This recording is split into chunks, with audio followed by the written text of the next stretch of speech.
Hi everybody, welcome to Christian Homestead. My name is Jared, and happy Thanksgiving again. I was not planning on making a video today, but I don't know, I guess maybe it's a prompting of the spirit. I just want to share a quick message, and maybe it's best to share this on Thanksgiving. So yesterday, we received some shocking news that could change things for me and my family. You know, when we moved here to Independence, I wasn't exactly sure how long we would stay here. Right now, we're just renting a house, and I'd really rather not move. I'm just sick of moving. So it'd be nice to just take a break. I mean, we lived in Kansas for about 5 years, so that was nice. But you know, I'm just tired of moving. We've lived in since Jenica and I have been married. We've lived in Utah in a couple different places. We've lived in Arizona and then Texas and then back to Arizona and then Kansas and now Missouri. So I just kind of want to take a break for a long time. And I've wondered, you know, what's going to happen? You know, are we going to be here for a long time? Are we going to stay in Independence? Are we going to stay in this part of Missouri? Like, what's going to happen? And I haven't given it much thought, but something happened that could change our plans. For all I know, maybe we will just stay here, but something happened where, I don't know, maybe we will be going somewhere else. And so I've had just like a flood of thoughts come to my mind, and I had a few things that I wanted to share from a couple general conference talks that I feel like apply to me right now as we're deciding what we want to do, but also apply to all of us, specifically in relation to the second coming. Because I think as we get closer and closer to that day, the Lord is going to move people around to different places. And I'm not talking about Missouri necessarily. The kingdom is growing, and I'm sure that there's certain areas that need reinforcement, even within Utah itself. You know, it's interesting because since I moved to Kansas, I noticed a lot of people moving from the West to the Midwest. But at the same time, especially within this last year or two, I've met a number of people who have moved from California to Utah. And that's something that's been going on for a while. But when I've talked to some of them, it's like they're going through the same process. They're going from California to Utah, and for a lot of them, it's for spiritual reasons. And we have this like parallel thing going on where people from Idaho, Utah, and other places are moving toward the center of the country. So that might be part of it. But I feel like what I'm about to say applies not just to moving, but it also applies to career and education and even relationships. Anything where, you know, you want to get into, you want to feel a sense of security. You want everything just to chill out and feel comfy and safe and not have to worry about the uncertainty of the future. So what I'm about to share applies to anything like that. So we're going to go to, I need to, sorry, I got to pick the window I want to display. We're going to go to the April 2021 General Conference. This is a talk by President Henry B. Eyring called "I Love to See the Temple." This is actually one of the first things, or like one of the first General Conference talks that I spoke about after I started my channel, because I felt like this could be a hint of the second coming and changes that we would need to make in our personal lives to prepare for the second coming. All right, he says this: "The temple is a holy place where revelation comes to us easily," and I should have highlighted this, it always happens, "if our hearts are open to it and we are worthy of it." Okay. Revelation. But in this case, revelation received at the temple, if our hearts are open to it. So I guess if we're flexible, if we're not stuck in our ways, if we're not leaning to our own understanding and relying on our own strength, and we allow input from the Lord through the Spirit, if our hearts are open to it and and we are worthy of it. I'm going to skip down a little bit. When I was married in the Logan, Utah temple, President Spencer W. Kimball performed the sealing. In the few words he spoke, he gave this counsel. And here it is right here. This is the theme of this video. Hal and Kathy, live so that when the call comes, you can walk away easily. So, the call. I'm willing to bet that most of the time when you receive the call, whether it's a new church calling or whether it's the Lord prompting you to move somewhere or take a certain job or get in or out of a certain relationship, the call usually probably comes unexpectedly because it's not necessarily your plan. It's the Lord who already has a plan if you're willing to accept it. He knows the shortcuts in life. He knows what his mission is, what he's trying to accomplish. He has a full view of the board. He knows the people that need help. He knows where your services can be used.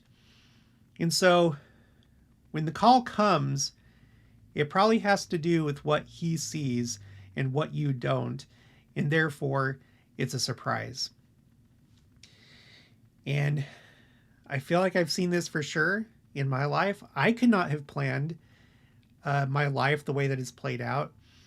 A lot of it, of course, my wife and I have done a lot of thinking about our lives and planning and researching and all this stuff. The Lord allows us to do that, and we should do that. And he also allows us to pursue our interests and what we think is best for us. But at the same time, he also knows better than you what's going to be good for you. And he will steer you in a certain direction if you're open to it. And I've said this many times on the channel. I never expected to leave Utah. I never expected to do anything other than be an accountant. That was my original plan, and it was a very good plan. There's so many things that I just did not count on, did not plan, and things have turned out so much better, I believe, than if I had stuck to those original plans, even though they were good plans. Okay, continuing. As he said those few words, I saw clearly in my mind, in full color, a steep hill and a road leading up to the top. A white fence ran on the left side of the road and disappeared into a row of trees at the top of the hill. A white house was barely visible through the trees. 1 year later, I recognized that hill as my father-in-law drove us up that road. It was in detail what I saw when President Kimball gave his counsel in the temple. When we got to the top of the hill, my father-in-law stopped by the White House. He told us that he and his wife were buying the property and that he wanted his daughter and me to live in the guest house. They would live in the main house just a few feet away. So during the 10 years we lived in that lovely family setting, my wife and I would say almost every day, we had better enjoy this because we aren't going to be here long. Okay, now this is something to think about. I already touched on the idea of being comfortable, being in an ideal situation. And, that's something that we all want. It is also kind of a natural man thing because the natural man wants to feel safe, wants everything to be predictable, no problems, smooth sailing, that type of thing. But, and that's fine. There is a time and a place to rest and to enjoy comfort. But also, you can't grow if you're always just pursuing comfort and you're not stepping out into the unknown and doing new things and stretching. And it's like when you work out, your muscles rip, and through that process they actually get stronger. You exert yourself, and then it takes you to better places. Well, what happened? What happened with President Eyring? A call came from the Church Commissioner of Education, Neil A. Maxwell. The warning given by President Kimball. Now, it's interesting. He says the warning. And if we step out of the story and we think about the fact that he's saying this in general conference to the whole church, then maybe now this warning is being given to us. By the way, this was still during the pandemic, and I feel like 2020 marked a new phase in this second coming process for a lot of reasons. I think it's fairly obvious. So as we, step into the next year after 2020, this is what President Eyring is saying. The warning given by President Kimball to be able to walk away easily became a reality. It was a call to leave what seemed an idyllic family situation to serve in an assignment in a place that I knew nothing about. Okay, I have had my fair share of that. Never expected to move to Arizona. I did feel a little apprehension about that, but once we got there, it was amazing. And actually, I'd say as a whole, like taking all things into consideration, I think Arizona was probably my favorite place to live. I don't know if we'll ever go back, but it was a good move. It really enriched my life. But initially, I knew nothing about it. And then going to Texas, and joining the Army, moving to Texas, that was even scarier, But then afterwards, we got out, went back to Arizona, and everything was nice and comfortable. And then we wanted to have a homestead, and nothing was affordable anywhere west of Kansas. And we explored Texas again because we liked Texas. That was also a good experience. I wouldn't mind living there again. Missouri, Arkansas, Oklahoma, Kansas, Nebraska, all over the Midwest. And we settled on Kansas. But in my mind, the way that I view things, the way that I feel out U.S. geography in my mind, Kansas was even more alien than Texas. And we went there and loved it. And then again, moving to Independence, Missouri, probably the most alien move. That one was like really a leap of faith, but it has turned out amazing. And again, we may still just stay here. We may stay in this house. I don't know. But we're thinking, and we're trying to take this advice, live in such a way that you can walk away easily. I think that's good for the entirety of your life, but especially now that we're getting closer to the second coming, because if you're willing to do it, the Lord probably has plans for you. Okay. Let's see. Our family was ready to leave that blessed time and place because a prophet in a holy temple, a place of revelation, saw a future event for which we then were prepared. I know that temples of the Lord are holy places. My purpose today in speaking of temples is to increase your desire and mine to be worthy and ready for the increased opportunities for temple experiences that are coming for us. And that's interesting because it sounds a lot like what President Nelson said. And I didn't make this connection until today. A year later, in 2022, October General Conference, Overcome the World and Find Rest, President Nelson said, between now and the time he returns with power and great glory, he will bestow countless privileges, blessings, and miracles upon the faithful. And that's after saying that we will see the greatest manifestations of the Savior's power that the world has ever seen. So I tend to think that it has to do with more temples being constructed, but also the proximity of the second coming, and those two things together. I also realized that this is a vision that President Eyring said, that he had, and so I've added it to my spreadsheet for visions and visitations. It's my first one for the 1960s.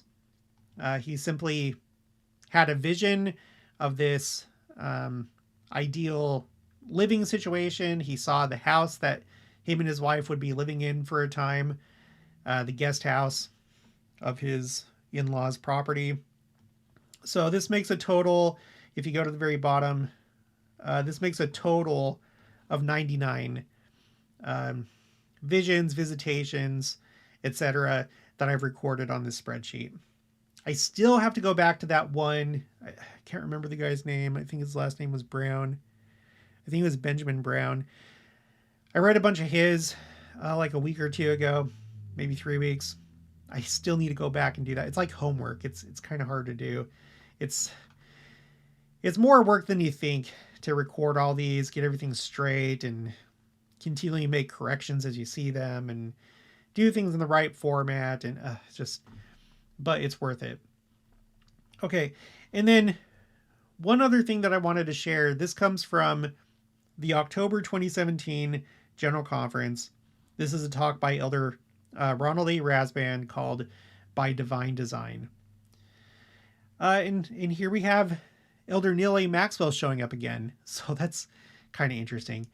He says, Elder Neil A. Maxwell once explained, quote, "None of us ever fully utilize the people opportunities allocated to us within our circles of friendship. You and I may call these intersectings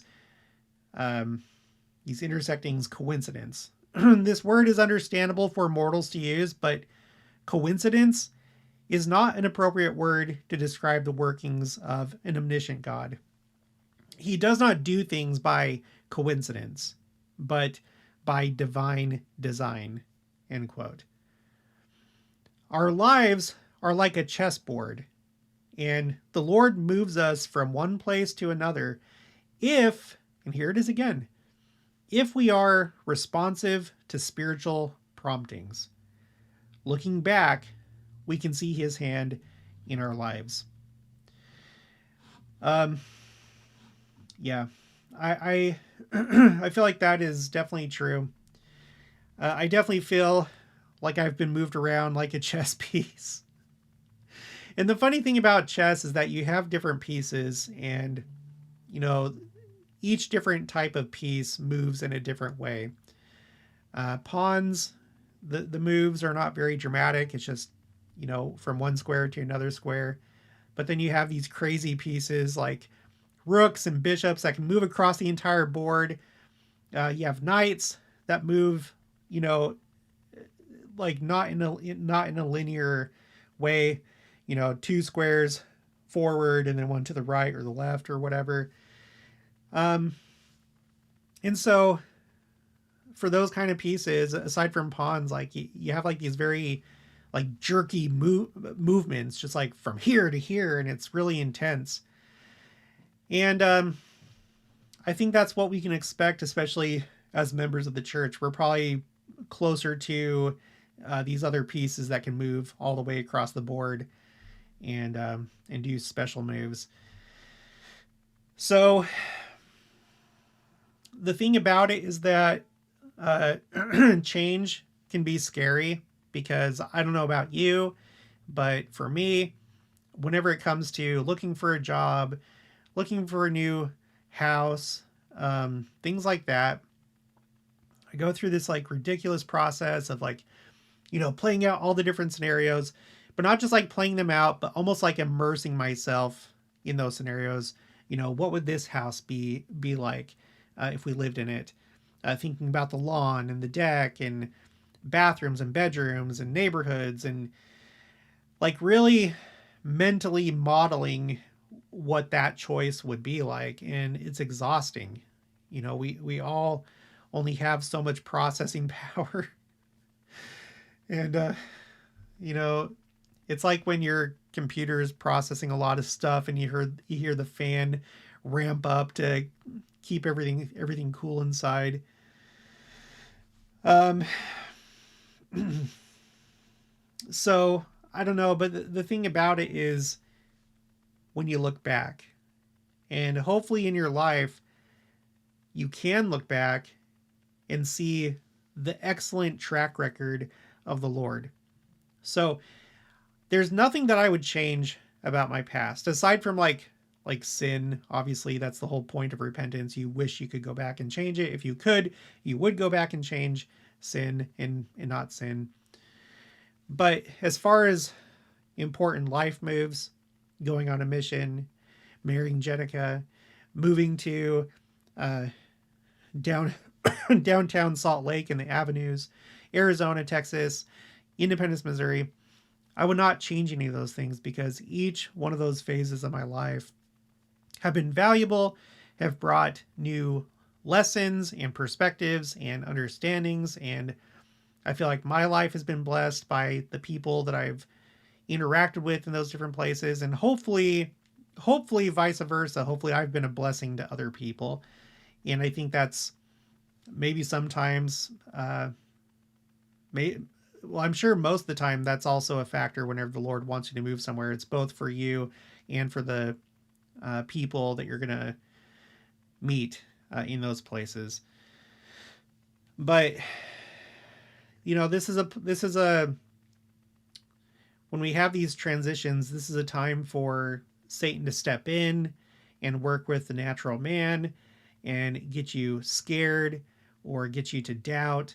And what's the safe move? You want to protect yourself, right? You want to protect your interest. You want to play it safe. That's what the natural man is interested in. But the Lord knows better. For me, one of the scarier things that I did in my life was joining the army. That's another thing, just like leaving Utah. That was never an option that I was ever considering. I would have fleeting thoughts of how would I do in basic training? How would I do if I was deployed? But it was always more just like fantasy. That's like something for other people. But then I found myself shipping out, and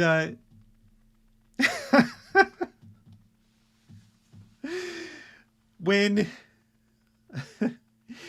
I got to basic training, first you go to the reception battalion, where there's like this in processing that they do. But they start getting you ready right then and there. You start doing push-ups immediately right off the bus. And the first time that they put us down into the push-up position, what was it called? Oh my gosh, it hasn't been that long since anyway, when you're in the position of doing push-ups, so you're not doing push-ups, front leaning rest. Sorry, I have to double check this.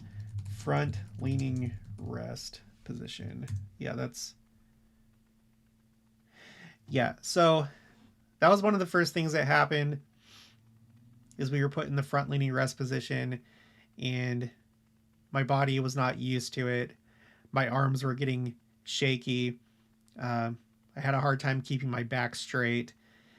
And I thought in that moment that I had made a serious mistake. I was like in full panic for a minute there. But I got through it. You get through it.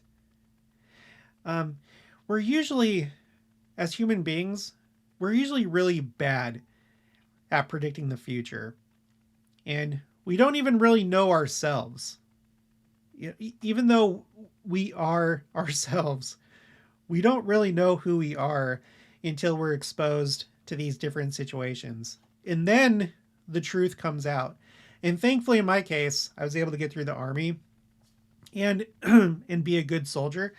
And it was an incredible experience, but you do have to go through some discomfort and experience a little bit of fear.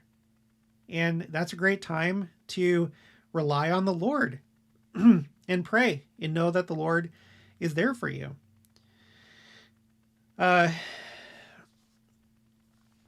So I don't know, just hopefully this message and these messages that I've shared from General Conference are something that can benefit you right now. Hopefully they can benefit me as I'm thinking about, like me with my wife, Jenica, as we're thinking about what we want to do. Maybe it'll all just stay the same. Maybe it won't. I don't know. Either way, as I look back on the Lord's track record in my life, it's flawless. And so the trend line is everything's going to be fine no matter what happens. I'm not worried about it. There is still the discomfort, the natural man side of me. There's discomfort, wanting to be sure what's going to happen. But on my spiritual side, I already know that it's going to be fine. I know that it's going to be, that's if we leave this house and we don't rent this house anymore. I know that the next phase is going to be just like all the rest. That it's going to be another valued time in my life, new experiences, and it'll be great. Or if we stay here, then fine. Then there's more to do in this house. Or if we stay in Independence, there's more to do in Independence. I'm fine with whatever. It's going to be fine. So I would encourage you, pray always. President Jeffrey R. Holland, one of his recent messages is, after having that near-death experience, is that the Lord really means it when he says to pray always. That doesn't mean that we don't do problem solving.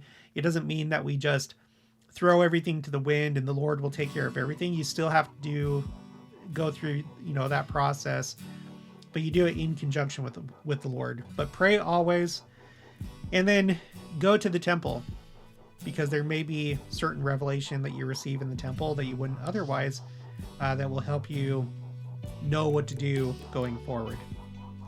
So, okay. Well, that's going to be for this one. Just one more time. Happy Thanksgiving. I'll talk to you guys later.